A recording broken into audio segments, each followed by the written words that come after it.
Good afternoon and welcome to the Canadian Housing and Renewal Association webinar, A For Indigenous, by Indigenous National Housing Strategy. I'm Stéphanie Madeleine-Duc, Manager of Policy and Research at CHRA, and I will be your moderator for today's session. So thank you all for joining us. Before we begin, I will give a brief overview of the webinar technology. I will then introduce our agenda and speaker for this afternoon's presentation. Today's webinar is in real time. You should now be able to see a little screen of today's presentation and be able to hear me via your computer speakers, headset, or through your telephone if you've chosen to dial in. You are currently all muted, and we do this to minimize background noise.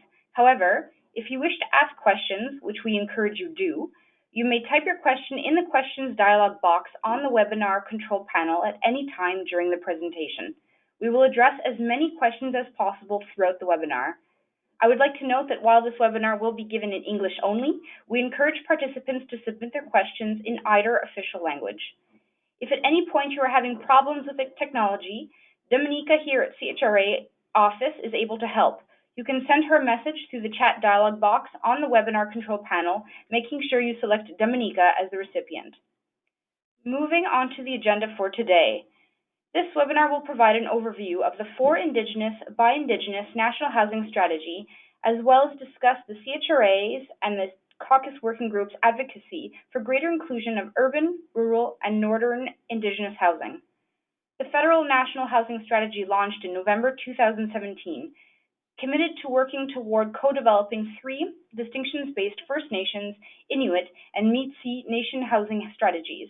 However, the Government of Canada's distinction-based approach risks creating a large service gap for the 87% of Indigenous peoples not living on reserved lands, but in the urban, rural, and northern parts of Canada. Earlier this month, CHRA and CHRA's Indigenous Housing Caucus Working Group released a For Indigenous, by Indigenous National Housing Strategy, calling on the government to address the housing needs of urban, rural, and northern Indigenous families and individuals, including the disproportionate representation of Indigenous peoples living in homelessness and core housing. To eliminate the service gap, the paper asserts that the federal government must acknowledge and fund a 4th strategy for Indigenous households in need of housing in urban, rural, and northern areas. I would like to add that for those who would like a copy of the proposed strategy, you can find it attached in the handout section of your webinar control panel or by visiting the CHRA website on our Indigenous Caucus page. Here to go over the proposed strategy and give some background on its creation is Mark Miracle, Executive Director at Giggnell Nonprofit Housing Corporation in Ottawa and Matawan Management and Development Incorporated. Mark has been extensively involved with Aboriginal issues at the local, regional, and national levels for the past 30 years. In addition to his role at Giggnell, Mark is currently the chair of the Ottawa Aboriginal Coalition, which represents the interests of Aboriginal service providers in the City of Ottawa. Mark also co-chairs the Aboriginal Working Committee and the City of Ottawa's Community and Social Services General Manager, and co-chairs the Ontario Nonprofit Housing Association's Aboriginal Advisory Committee. Since Mark doesn't sleep, eat, or drink, CHRA is most fortunate to have him as a member of CHRA's Indigenous Housing Caucus Working Group. Welcome, Mark. I will now turn it over to you. Thank you very much, SM, and good morning and welcome to everybody that's been able to join the webinar. So what I will be doing is basically providing a quick, just to contextualize the paper that's been developed that forms the strategy that's intended to address urban, rural, and northern housing concerns, a bit of an overview of that paper, and then some of the immediate next steps, and also an update that I can provide for a urban housing think tank that was convened on June 4th by Indigenous Services Canada that was limited to 20 participants. That was a very brief but opening discussion about urban Indigenous housing, and then a most recent meeting that was held last week with the NDP housing critic that was really an overview of the First Nations, For Indigenous, by Indigenous housing strategy that's addressing urban, rural, and northern housing concerns. So with this, just to contextualize where the paper and strategy was developed from, obviously, the federal government was elected, the current Liberal government, in the fall of 2015, and they indicated an intention to develop a national housing strategy.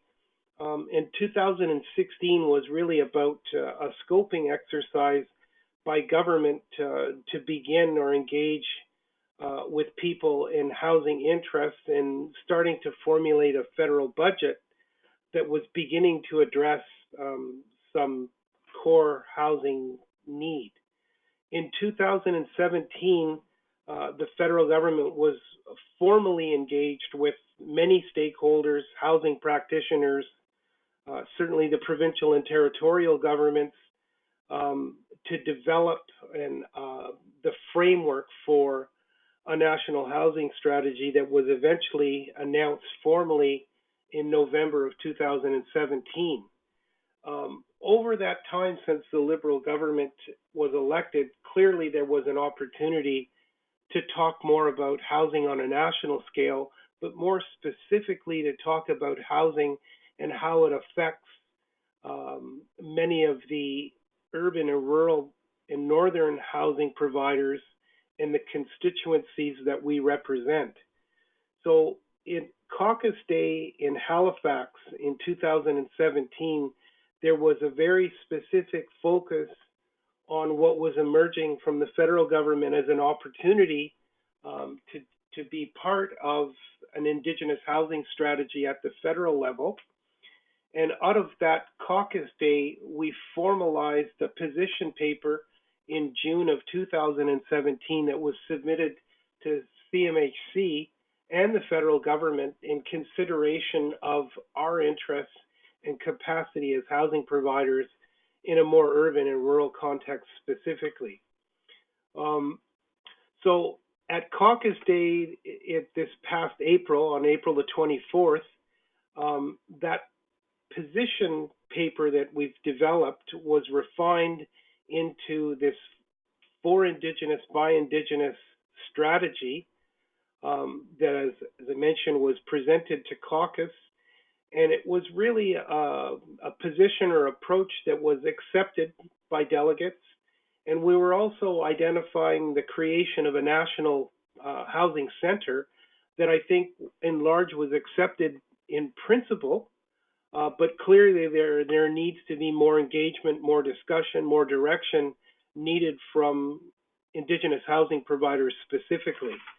And that's where we find ourselves right now. We have the document that has been refined even more from what was presented at the April 24th meeting, that includes a costing that was prepared for an engagement process at the local and regional level to do exactly that, to have more discussions around the actual document that we'll talk briefly about today, and the intention to be able to get out with the Indigenous housing providers directly and receive your input and feedback on how we can shape what that fourth strategy would look like from a context of our capacity and our realities.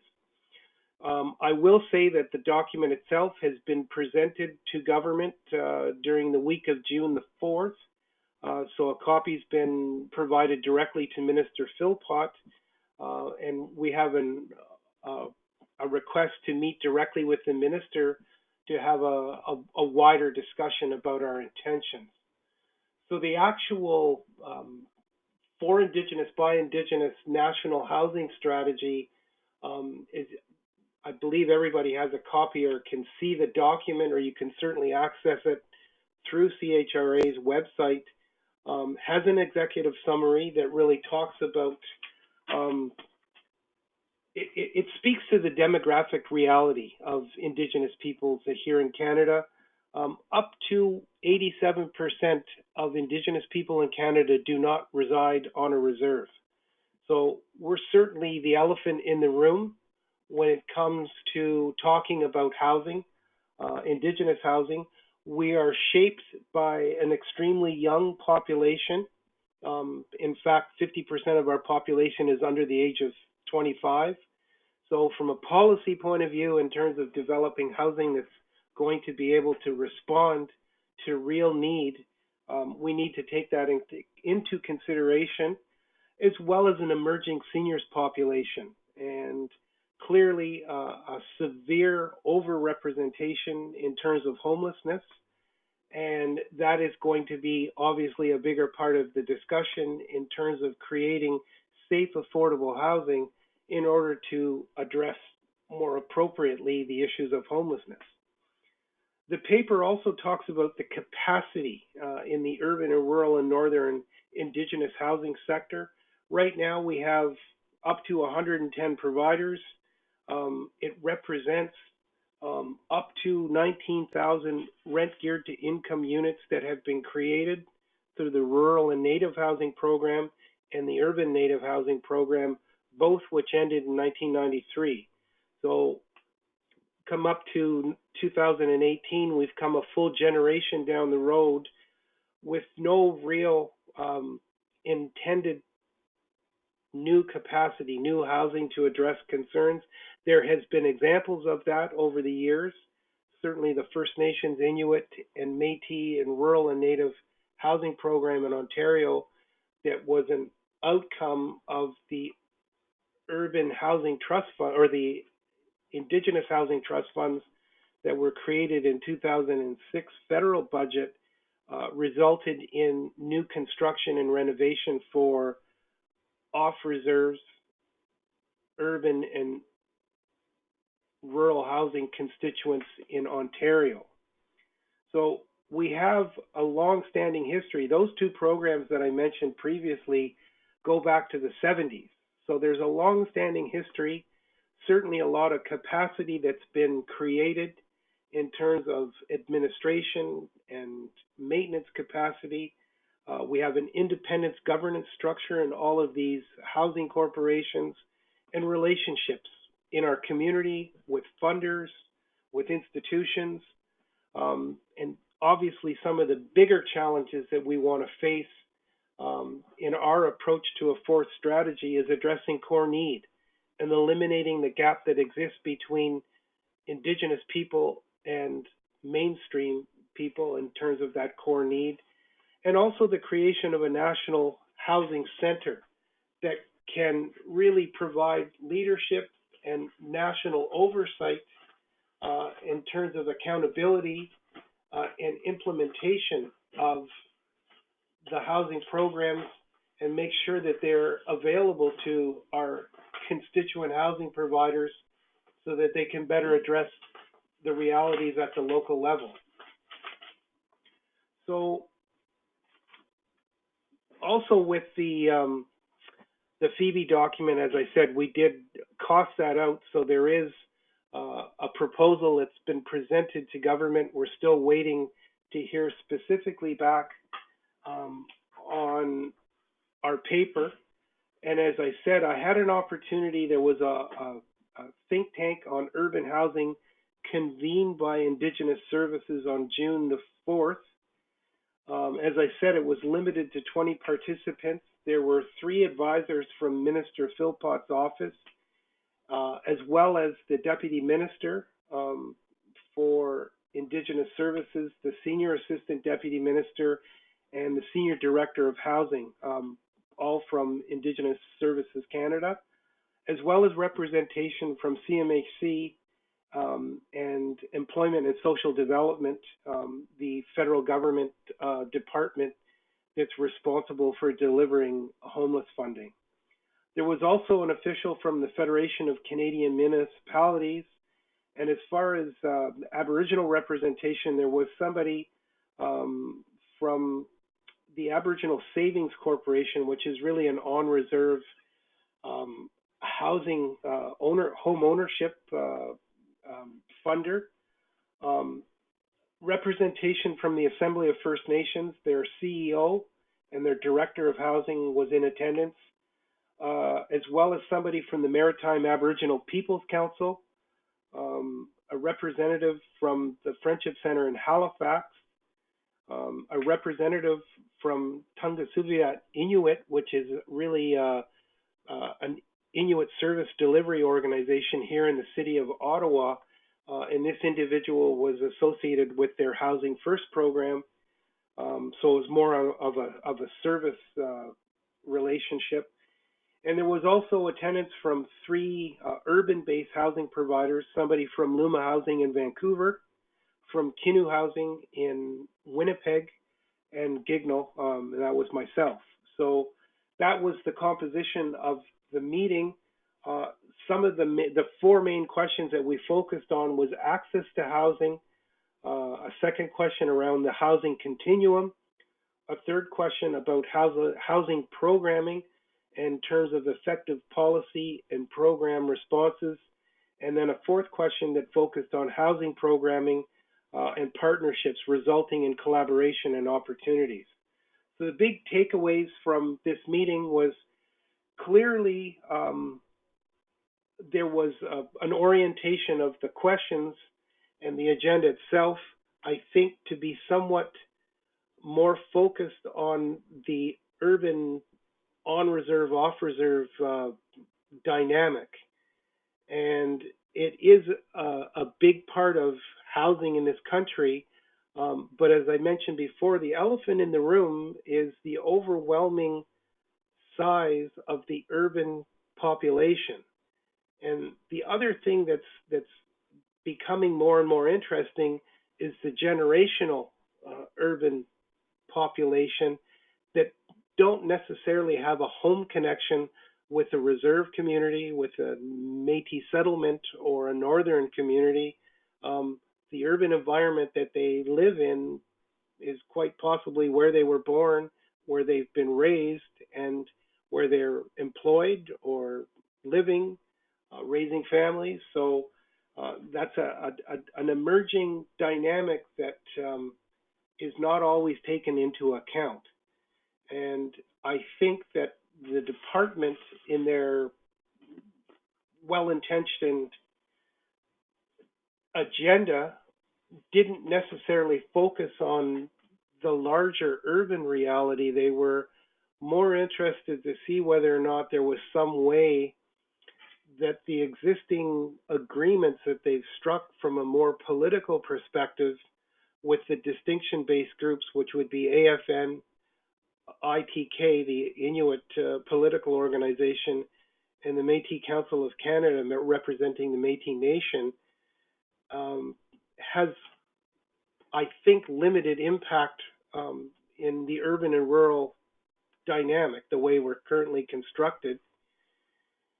And given, I think the departmental officials were, again, quite surprised by the capacity that exists in the urban and rural area. We've got over 110 providers that are delivering, significantly higher numbers of housing, because we've had to develop housing separate and apart from a lot of the rent geared to income portfolios that we initially have developed and emerged from. Certainly Gignal, in our history, we started out with 162 units, but we're now at 201 units. So there has been some modest growth over that period of time. But over the last 25 years, since the rural and urban native housing programs ended in 1993, we've definitely seen a major growth in the urban population in Ottawa, and I think that's consistent right across the country. So the other takeaway from the meeting, aside from recognizing that there was a bigger constituent need for urban and rural and northern housing, was whether or not they could consider that in a fourth stream. So all of the officials indicated that there was a lot of new information, and they were surprised at the scope and extent of the capacity, and that they realized that they do need to think about how they could, hopefully, work with us to develop that fourth stream addressing our specific housing concerns and the capacity that already exists, and not to lose that or have that absorbed, because it was over that 45-year history, it's been some hard-fought lessons that and capacity that's been built up by a lot of Indigenous people in urban and rural areas that did it not because they had any political support from the political Indigenous organizations. They did it as community members and responding to a genuine need because our people were falling through the cracks. So that's kind of the update on that housing think tank on June the 4th. Clearly, the ball is in the court of the federal government, and we're waiting for a more formal response to our paper. And in the paper, I think just maybe quickly note there are specific facts that we've quoted in terms of housing need, that we've identified a number of principles that would guide the development of this fourth component, that there are certain program elements that we want to see that's going to specifically address client need, and funding according to the proportionate share of need. And probably where we see that greatest is the scope and extent of homelessness in certainly large urban areas, that the amount of funding that's being accessible to address urban Aboriginal homelessness certainly isn't close to what the real need is on the street. And then the other element that we've identified is the creation of a new structure to support programs and investments through our For Indigenous, by Indigenous strategy, and that's the creation of a national housing center that certainly needs a lot more discussion, and that's our intention, is to bring something out to Indigenous housing providers to solicit your thoughts and concerns and direction on how we can shape the development of this proposed national center. So with that, I don't know if there's any specific questions. I'll try and answer them to the best of my ability.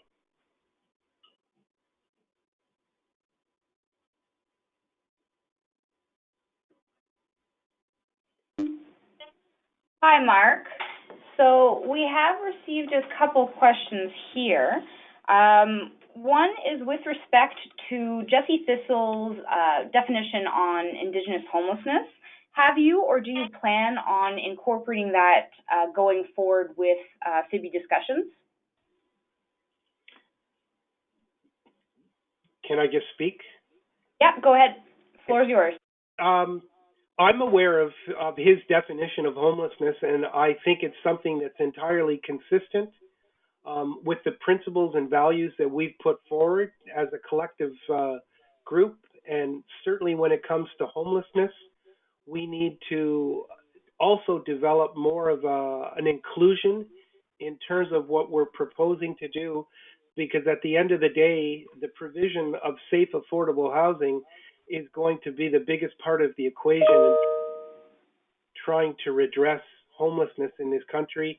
And anything that we can use to bring clarity and light on what homelessness represents is going to be helpful. And certainly Jesse has done a lot of work in this area, and we would welcome his definition and his voice into what we're doing.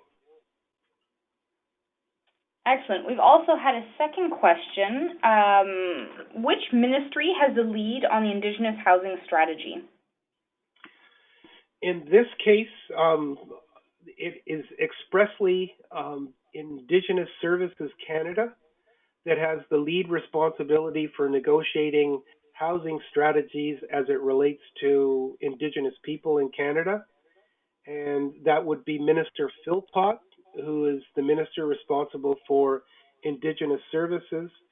We have had many discussions with CMHC, with the president, Evan Siddell, and we also know that in terms of long-term relationships and being familiar with our funding agreements, urban and rural Indigenous housing in this country is with Canadian Mortgage and Housing Corporation. So we would also welcome a closer discussion with CMHC, and it's my understanding that they would definitely be providing or are providing technical support to Indigenous services as they're negotiating housing strategies with Indigenous people right now. Now, the other federal government department that might have some influence on what we're doing is also Employment and Social Development Canada, that is the lead department responsible for homelessness and the homeless partnership strategy in Canada. Great. I'd like to add to participants listening that the floor is open to any comments or questions on the CB strategy or the June 4th think tank. So you can type them in the dialog box on your control panel if you haven't already. We have one more question here, I see. So the Northwest Territories operates through a public government, so housing is controlled by government and not by Indigenous governments or by the Indigenous communities. So how do you, as the Indigenous Caucus Working Group, engage First Nations, Inuit and Métis in the Northwest Territories? I'm not specifically aware of how that engagement happens in NWT. And when we referenced in our document that we were talking specifically about urban and rural and northern housing concerns, I think in a general sort of way, we're talking about the northern parts of a lot of the provinces, because we do know that at the territorial level, that there is a more direct responsibility from the territorial governments in the provision of social housing. So certainly issues, concerns in the north, we're very well aware of what those limitations are in terms of funding and building seasons and the expense of materials. And certainly anything that we can do collectively as an Indigenous caucus, but even within the wider advocacy that we're part of at the Canadian Housing Renewal Association, is certainly to recognize that where government needs to be in better support, stronger support for those housing concerns in the territories, we would absolutely completely 100% support efforts and initiatives that is going to result in better housing for those constituencies in the north. I have another question here. The person writes in, there seems to be an all-in for a centre on addressing a lot of the issues. If the centre does not gain support from the federal government, what is your idea of a contingency plan to address the issues? I am thinking of areas of innovation, research, data, collaboration, and engaging other systems. Well, it would be disappointing if the federal government weren't able to recognize the immediate impact of having a national center in terms of coordination, ensuring that there's a consistency of implementation. If we are included formally as a fourth strategy in the Indigenous Housing Strategy at the federal level, I think it's critical. Part of the bigger challenge that we have faced collectively as urban-based housing providers has been an inability to communicate with each other, to network, to learn and share information. And I know there was a formal national Aboriginal Housing Association that essentially ended in 2010, 2011, but their ability to be sustainable simply wasn't on. And I don't think that we ever realized the full potential of what NAHA, the National Aboriginal Housing Association, could have been. So when that organization kind of folded up, there were a number of urban-based housing providers and rural providers that were members of CHRA, and CHRA was, as a national mainstream housing organization, was able to help Indigenous housing providers formulate an Indigenous caucus and be able to focus on our issues and concerns, at least from a national perspective. And clearly, one of the areas that we know that there is going to be an ongoing need is certainly to be able to share best practices, to be able to initiate research that's specific to the issues and concerns of urban-based and rural-based um, housing providers and their constituents. So, and it's pretty hard at this point in time for many organizations to even think about innovation and transformation when their operations and their service and relationship with their tenants is more based on survival.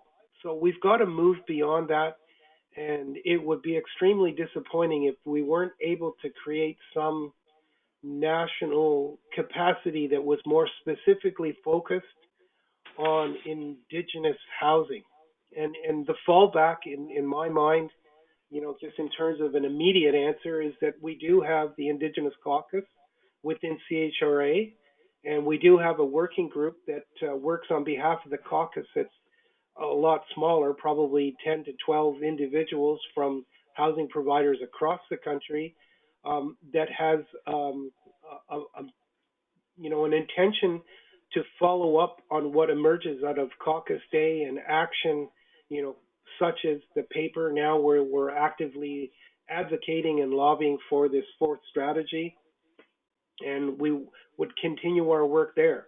The good news is that, as we're building capacity as an Indigenous caucus, perhaps one day, even if it's not immediately, there is a capacity and a concern and a desire to create national capacity when we're able to be successful. Thanks, Mark. One last question before we move on to the NDP meeting is who in the territories is part of the Indigenous Caucus Working Group? Well, specifically Pamela Hine, who is a member of the CHRA Board of Directors, but is also kind of a northern or a territorial representative that's also part of our working group. So we're extremely plugged in with Pamela's knowledge and her engagement at the territorial level, and is also very plugged in with the provincial territorial housing dynamic in terms of that agenda and leading some of those discussions. So I think we've got excellent representation in terms of understanding the realities of housing circumstance, certainly at the territorial level. Great, thanks. So we'll move on to the recent meeting that you had with the NDP.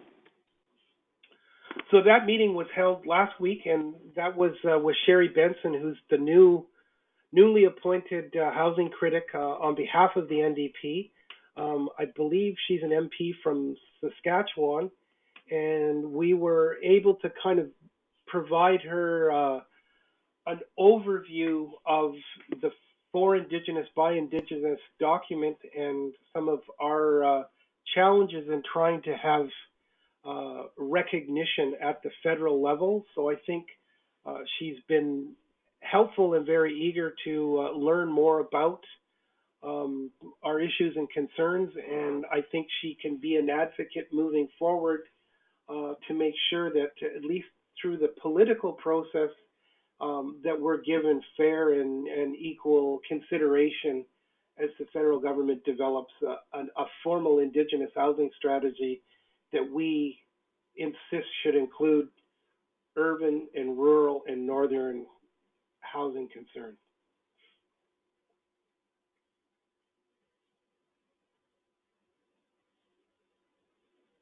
Great, thanks very much, Mark. So we're nearing the end of our time today. We'll have a little bit more question and answers that we weren't able to address today. We've taken down your names. We'll be able to send you emails and follow-ups.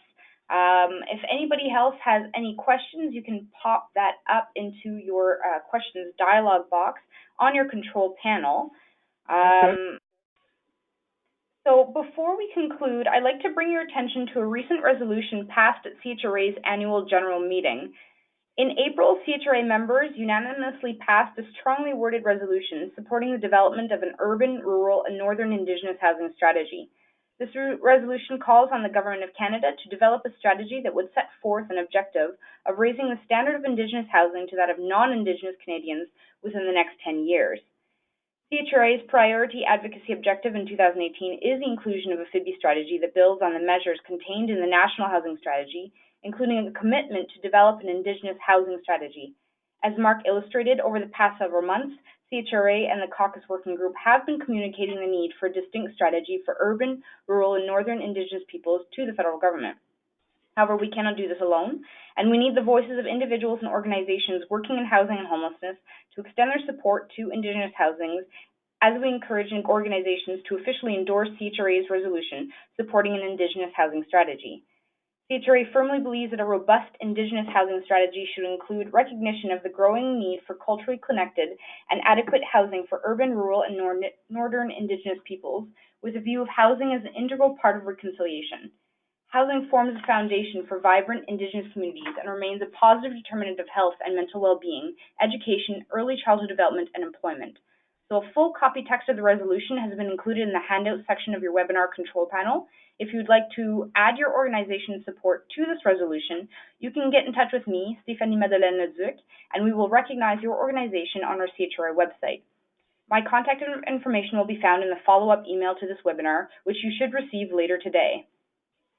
We received a few more questions that I'd like to put to you, Mark. So what are the next steps in terms of FIBI directly? So after we've spoken to the NDP, after we've had meeting invites with the federal government, what is the next plan directly? So one of the things that we're actively engaged in is doing an outreach to the Indigenous political organizations. Firstly, to introduce ourselves and talk about, our capacity. And I recently had an opportunity to take First Nation, or the Assembly of First Nations, some of their housing team on a tour of Gignal housing here in the city of Ottawa. And I think it was safe to say that they were pretty surprised at the scope and extent of housing that we are responsible for, that we own and operate, including a new building that's, a $6 million 28-unit facility that was completed in 2011.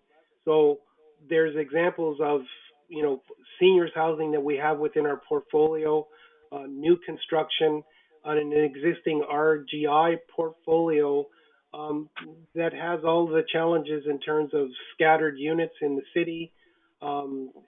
They're all comparatively older units, so they cost more money to maintain, and highlighting the capacity that we have administratively as well as from a governance point of view. So we want to do the same thing as an outreach with the Inuit Tapiritsat Kanatami, as well as with the Métis National Council, and share with them what we're doing and our approach. On the question of the Assembly of First Nations, so historically the AFN has taken little responsibility for attending the needs of the off-reserve Indigenous people. In 1999, they developed an Indigenous housing strategy that never really came to fruition. Has the Indigenous Caucus engaged more broadly with the AFN on this strategy, or have developed any formal relationships with First Nations communities looking to ensure their urban members are assisted? All I can speak to is kind of the relationship that we have here in Ottawa through Gignal Housing, and we do have regular conversation with the bands, certainly, and familiar with the chiefs and some councillors from the neighboring Algonquin First Nations, one in Quebec, one in Ontario, as well as some of the Mohawk communities that are close to the Ottawa area, whether it's Kanesatake or Akwesasne or Tyendinaga.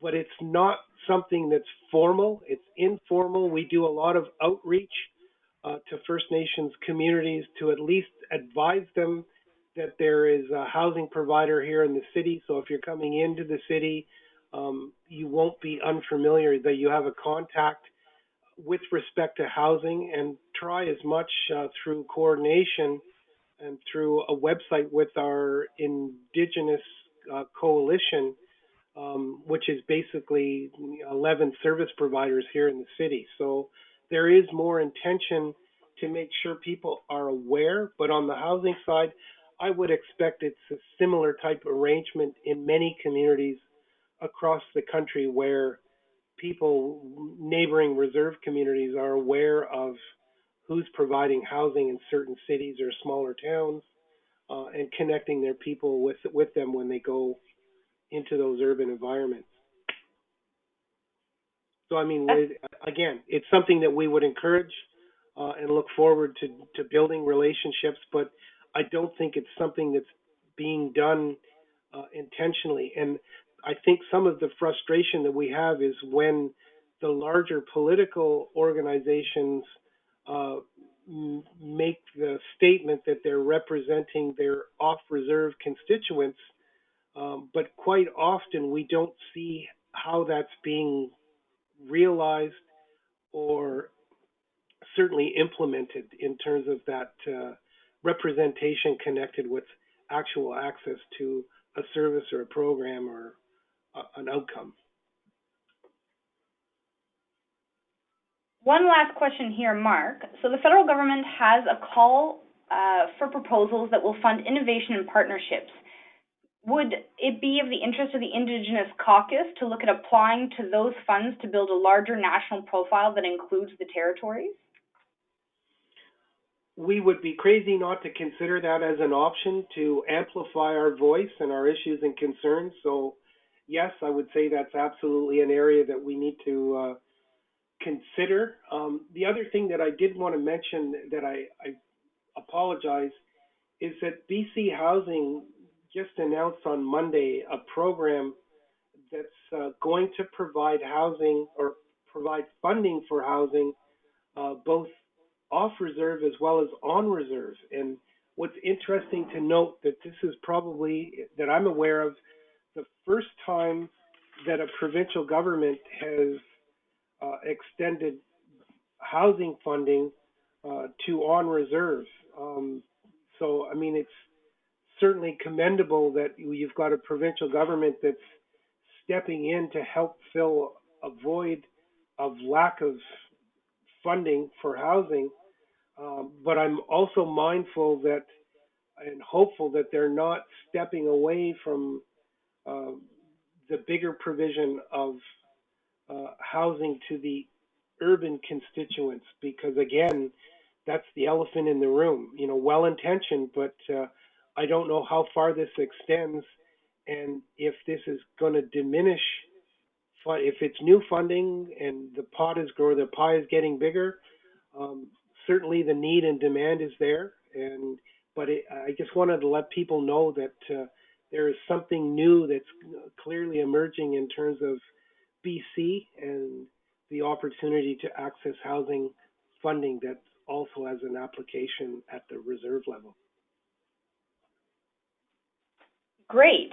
Thanks very much, Mark. That was a good presentation. So that brings us to the end of this webinar. So many thanks from us at CHRA and to Mark for your time in speaking. Thank you also to our audience for participating. So today's presentation will be made available on our website in the next few days, so please check back soon. If we did not have the opportunity to address your questions, we will do so in a follow-up email. If you found today's webinar subject interesting and would like to receive periodic updates with respect to CHRA's Indigenous Caucus advocacy work and activities, including our new initiative, the Indigenous Quarterly newsletter, please subscribe to our Indigenous Caucus mailing list. Sign-up information will be found in the follow-up email to this webinar. CHRA's next webinar will be taking place on July 11th. This members-only webinar will discuss advocacy initiatives, including continuing work on the National Housing Strategy, upcoming research projects, and other initiatives at CHRA, an update on the Housing Professional Mentorship Program, and teasers for upcoming CHRA events and activities, such as our fall webinar series, Housing on the Hill Day, and Congress 2019 in Victoria, BC. Not sure that you're a member or thinking of joining? Emilie Sotoretto, Manager of Membership and Communications, is happy to help. Emilie's contact information will also be found in the follow-up email. So thank you again for participating. Enjoy the sunshine, and bye for now.